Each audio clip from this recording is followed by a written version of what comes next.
Кыргызстан менен Өзбекстандын ишкерлери үчүн онлайн платформа түзүлүп, анда биргелешкен долбоорлордун бизнес пландары жеткиликтүү болот. Бул тууралуу Кыргызстан Өзбекстан бизнес форумунун ачылышында Өзбекстандын президентинин администрациясынын жетекчиси Сардор Омурзаков билдирди. Анын айтымында онлайн платформа потенциалдуу өнөктөштөрдү издөөгө да мүмкүнчүлүк берет.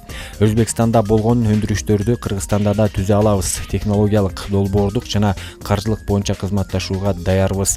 Платформаны түзүү эки өлкөнүн ишкерлерине иштелип чыккан бизнес пландар боюнча кызматташууга мүмкүндүк берет. Платформа жеткиликтүү болот. Ошондой эле өнөктөштөрдү таап, Өзбек-Кыргыз өнүктүрүү фонду тарабынан каржылоого арыздарды жөнөтүү мүмкүнчүлүгү түзүлөт, деди Омурзаков. Белгилей кетсек, форум Өзбекстандын президенти Шавкат Мирзиёевдин Кыргызстанга мамлекеттик сапарынын алкагында өтүүдө. Анын жыйынтыгында болжол менен $100 миллион 10 документке кол коюу күтүлүүдө. Расмий бөлүктөн кийин эки өлкөнүн ишкерлери бизнес өнөктөштүктү түзүү жана кеңейтүү үчүн Б2Б жолугушуусун өткөрөт.